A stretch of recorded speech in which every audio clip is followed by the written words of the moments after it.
and flip that on. And let's see what they've prepared for us here.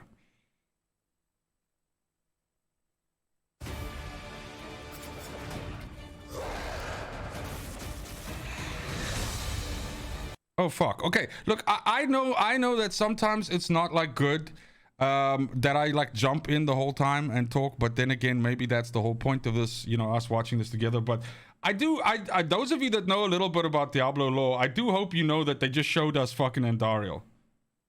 That's Andariel. So that's a confirmed fucking fight in the game. Now, they did flash this before. They showed Duriel and Andariel before in a previous trailer, and this is kind of like a very similar shot. But this shit is like I always thought that maybe that was like some footage and everything like that of like potential expansions coming down the line, or maybe it's just like fucking hype shit that they're showing. But that's fucking Andariel. Like 100%, like 150 fucking %. So this is dope as all hell already. You already have me like by the cojones. We're really excited about getting this game into players' hands and letting them experience this massive world. A main cornerstone of D4 is play your way. As a player continues to advance through the story and into the endgame, they'll unlock a ton of brand new activities that provide meaningful progression, no matter their playstyle. Players will be able to keep progressing in the narrative of the game. Alongside that, the whole team has worked on crafting a variety of different experiences players can pursue. Does that Skeleton King as well? My suspicion is that most likely we are gonna see, like, almost in a way, I imagine that Diablo 4 might end up being like the greatest hits Diablo 4. I think we're gonna see a lot of the mainstays and old characters and old bosses and fucking, you know, people from the lore showing up in this game in one way or another, either us fighting them or them being involved in the story in some way. And I think basically Diablo 4 base ends up in some weird fucking cliffhanger that smashes something and fucking Diablo is released. And then we're like, oh fucking shit, and then we have to wait for the expansion. That's what I think is coming. We're going to have an entire world of Sanctuary for our players to offer. There's going to never be an absence of something to do. After the player has finished the campaign, there's a lot more game to go and participate in. They gain access. Dude, one of the things, and again, one of the things that we saw this a little bit with, like, the betas, both betas we played, one of the complaints that I saw people sometimes having was like, dude, why is there only like 5 or 6 monsters to kill at a time? And then sometimes you'd get like a shrine and shit would get like a little bit fucking wild, and you'd be like, holy fuck, there's a lot of enemies on screen right now, and the mob density would be nuts, and you just, you know, have to fight like a shitload of people. The point is this: both world tiers that we were able to play in the beta didn't really feature high mob density areas. Anika's Claim, which was one of the dungeons we could do, had some pretty sexy goatmen fucking like mob density, and you had like a couple of, you know, let's say elites and stuff like that clumping together, and you could fight them, and you could kind of like get that feeling for it. But World Tier 3, World Tier 4, fucking Hell Tides, Fields of Hatred, and Nightmare Dungeons is gonna be that old school Diablo shit where there's like 400 fucking dudes like charging you down. That shit's coming. Prepare yourselves for it. Access to a special, what we call capstone dungeon that they have to complete. Once they're able to finish this capstone dungeon, they're going to gain access to the first world tier.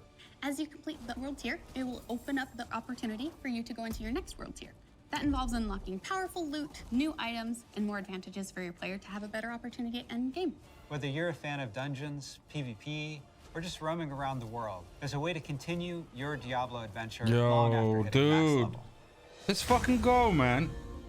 As your character continues to grow in power, you'll start with the skill tree and expand out into the Paragon system. A lot of the choices the players make are grounded on skills themselves and the fantasies associated with those skills. The Paragon boards. Oh my fuck. Okay, they're actually showing. So obviously a lot of this stuff has been data mined, and a lot of these things we've seen snapshot of before. But they're actually showing like moving around in the Paragon board right now. And maybe for those of you that might not be so familiar with what you're seeing here, let me just give a little bit of context here. So you have from level 1 to 50, you level up in, like, let's call it the classic way, right? Which means that what we've seen in the beta, you have, you know, skill trees that you go down, you pick your abilities, you pick some modifiers and add-ons for those abilities, everything like that. And you basically get like 50 points plus. There's some things in the game that give you additional points and everything like that. But once you hit 50, and then start progressing into 51 towards 100, you then unlock the Paragon board, which is what you're seeing on the screen right now. And then every level you get 4 Paragon points. Now, these Paragon points allow you to essentially move around on this board. Think of it in a way as like you pay 1 point, you pay points to move from block to block, and you cannot move to a block that's not connected to a previous block, as an example. Now, these Paragon boards, right, they have basic stats and things like that on them. So +2 strength, +2 intelligence, +2 willpower, +2 armor, +2 mana regen, like this kind of, like, let's call it more vanilla kind of things that you can you know get from them. But they also have special glyphs on them, and that's what you can see on the left of the screen here. And in my video I mentioned that you'll go into nightmare dungeons and you'll unlock more glyphs, so you'll get more options for glyphs, but you'll also unlock the leveling of those glyphs, and these you can use to further on flesh out the Paragon board, because you also only have a finite amount of these points. So that, combined with the points that you get from your first 50, is essentially how you make your build. So it's like, it seems like, at you know, from a bird's eye view, you might think that Diablo 4 has streamlined and made leveling and your choices and everything like that almost in a way limited and not giving you a lot of options. But when you consider this fucking shit, right, combined with all of the affixes and stuff that flow into builds and everything like that, then the game really opens up. Now, does that mean that this has the same level of like choice that you would see in something like Path of Exile? No, I think Path of Exile still probably trumps it, just because Path of Exile just has so fucking much. In some cases, I would even say maybe too much. But this is by far the most augmented system that we've ever seen in a Diablo game. A lot more depth, a lot more customization, many more options as you go. You can rotate the board, so you can choose a different path if you're like, see, this is huge. Do more strength-based. This is huge. This is huge. So I don't mean to speak over her or mansplain this shit. I feel terrible, but I as you guys can tell, I am excited as fuck, and so, you know, obviously I can't stop myself. But the board, depending on which side you approach it from, will favor certain stats. So, like, let's say for instance, if you are playing a sorcerer, then you might be wanting to go really fucking hard in on intelligence and willpower, maybe something like that. So you will want to change the board in such an angle that most of the nodes that you hit when you try to get to the middle and cross to other boards will get you those stats. So let's say originally how the board is augmented, you might be seeing a lot of strength and dex, and then what you'll do is you'll look on the board and see, no, wait a minute, the north of the board has way more fucking int and willpower, so let me turn this bitch around and level from the other side. That's basically what it is. Things, right? I want these particular boons or glyphs. You can chart your path through it, and they're really a way for you to keep expanding your character and making it uniquely yours. Similar to the Paragon boards is the Codex of Power. It's an in-game system that holds the aspects related to the character. You are able to complete a dungeon, and they will have a chance to drop an aspect that you can pick up. And what this allows players to do is take items they're finding in the world and make them more powerful, turn them into legendary items. It's really special to discover what kind of playstyle really means the most to you. Yo, come on, man. Every part of Sanctuary is fulfilling and satisfying. Dungeons in particular are really close to my heart. Look at that mob density. Dungeons are going to give the players the opportunity to experience a dungeon that they might have already experienced in their past playthroughs. They'll enter the dungeon with a found sigil that alters the playstyle and the intensity of the dungeon. They're more difficult, and they have additional objectives, and then they also have affixes, which add a degree of difficulty for you and your group to work through. One of my favorite affixes you can find at your dungeon is actually called Hellgate. Occasionally, these portals will open up throughout the area that will just pour out different monsters that aren't native to that region for you to also be dealing with while you're trying to handle everything else inside the dungeon. There's over 120 dungeons to play through and find. Dude, so I've heard there's and again I apologize if some of this might be considered spoilerish and everything like that, and I suppose consider that like I should have probably done that warning at the beginning, right? What a douchebag. But some of these dungeon like modifiers has been, you know, obviously leaked by people, either because they broke NDA or, you know, because it's been data mined and stuff like that. And some of this shit is like really interesting in the way that it challenges the dungeon. Now, what we just saw there, and I actually just want to go like back like a little bit, because now knowing what I know, I was looking at this footage and I'm like, oh shit, is that what that is? Okay, so you can see this person is moving through the dungeon here, right? And then you can see this thing that's like orbiting around them. Now, I don't know this. This is just me, like I'm speculating here. But I know that there's, for instance, a modifier that essentially has a beacon thing that's orbiting around you or orbiting around inside the Nightmare Dungeon, and every once in a while it will fucking drop down and create a shield, and you have like a couple of seconds to get into that shield before it does this wide fucking pulse and kills everything. And if you're outside that, it kills you as well. So you have to be fighting and moving with this thing the whole time and everything, and as soon as it fucking drops down, you gotta position in underneath it, get the shield, and then it kills, and then you can go out again. And it's like this like push and pull fucking like mode with it as well. That's fucking cool, man. That's cool. I like that. To work through. One of my favorite affixes that you can find in Nightmare Dungeons is actually called Hellgate. Occasionally, Hellgate sounds pretty cool too. Throughout the area, that will just pour out different monsters that aren't native to that region for you to also be dealing with while you're trying to handle everything else inside the dungeon. Poopsiva, what's up, baby? Welcome to the stream. Dungeons to play through and find in Diablo 4, and any one of them can become a nightmare dungeon by finding a nightmare sigil and then using it to activate the nightmare version of that dungeon space. Is that true? Everything's a little darker. Everything. Okay, maybe I'm not gonna worry too much about this right now. But I took screenshots of all of the achievements and everything like that as well. And the nightmare dungeons are actually mentioned by name in the achievements window. And there was only like 25 of them, 25 or 30 or something like that of them like named. So I didn't know all 100 and fucking whatever could be a nightmare dungeon. That's like a game changer of note, because basically the nightmare sigil is like a key for you to, you know, basically go to the dungeon. So that you'll get the nightmare sigil, and the nightmare sigil will say like Mallwood, and you're like, okay, fuck. Then you go to the Mallwood's entrance, you activate the nightmare sigil, it modifies the dungeon, and then you go in, and then you get like the new dungeon. But I was under the impression that there was only a like out of the 100 and something dungeons in the game, there was only like let's say a percentage of them, like 25%, 30% of them, which could get sigils that modify them. What he's saying is each and every one of those can be changed, which doesn't exactly correlate with the named ones which I saw, but maybe those ones are special ones. I don't know. Okay, I don't know. Maybe this is a non-point, but yeah. Things more difficult. It's going to add a little bit of a twist of flavor on your particular dungeon. There's some targeted activities in Diablo 4 that suit what you're feeling in the mood for. The forces of hell are starting to have more influence in certain parts of Sanctuary. It's Helltides. Interconnected Helltides. Experience. And as the players are going into Helltide areas, you're going to find even more powerful monsters.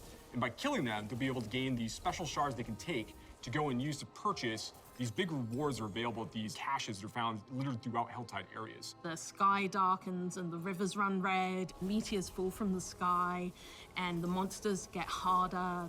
We really want to create new experiences for the players. There's one I really like called Whispers of the Dead, which you get. Okay, that's the bounty the system. Whispers is grim and a little gruesome, but it's also something mystically haunting and kind of beautiful. The tree has a little bit of a grudge against our players, and it would like for them to go serve its needs. So you're going. Okay, so that's basically what I was also talking about in the video, right? So you can see the counter there, right? So you do these bounties around the world, and some of them are like lesser bounties, some are like major bounties and stuff. And like the the difference being like a lesser bounty can be like go kill like 50 fucking goatmen, or you know, go kill like 100 skeletons or something. So that's easier to do, but it also gives you less fucking of this counter, right?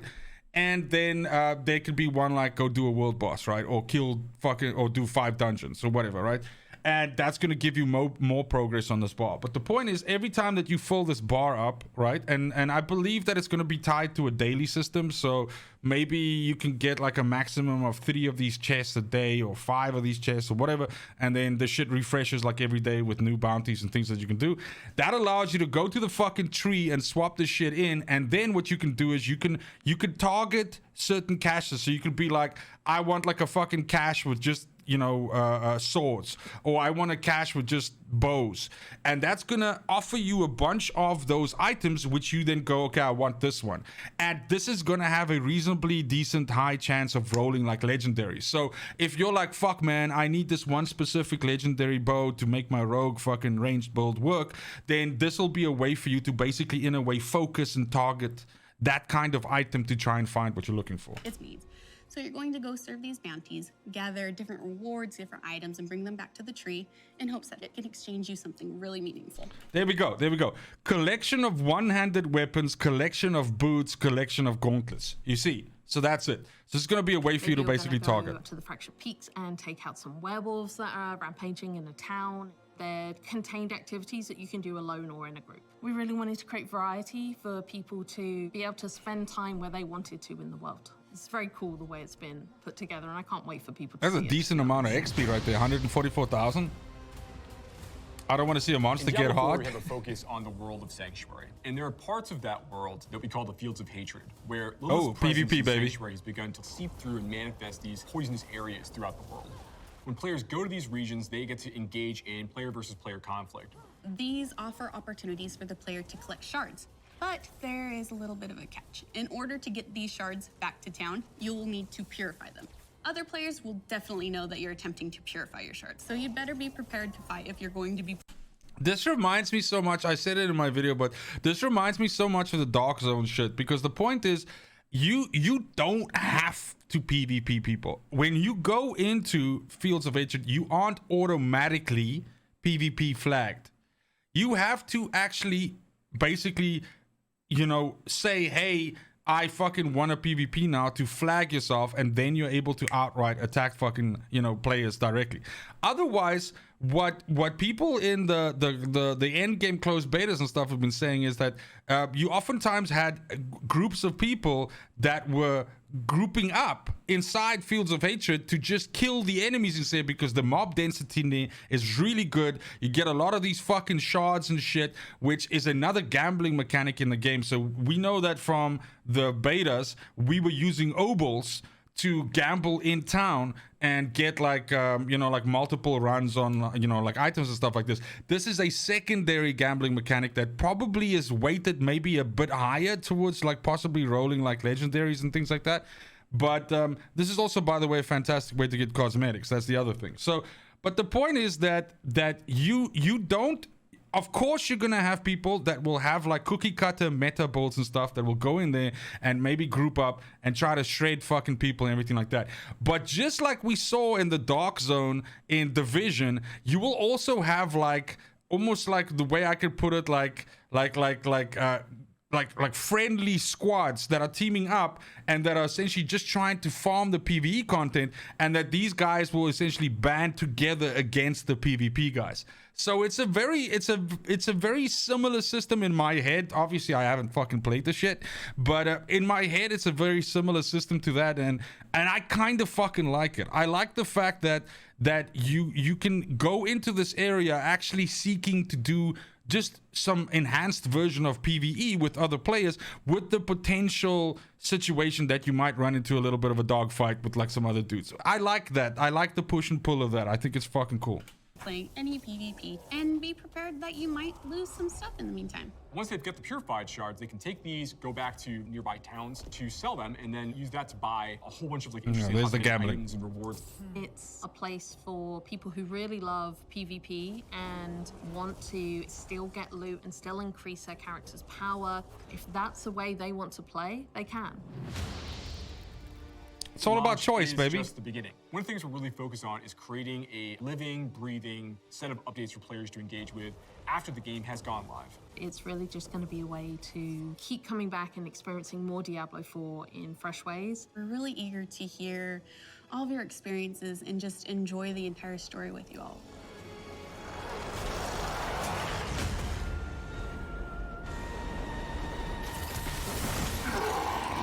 I mean, every time I watch one of these fucking things, it's like, bro, could I get more fucking hyped for this shit?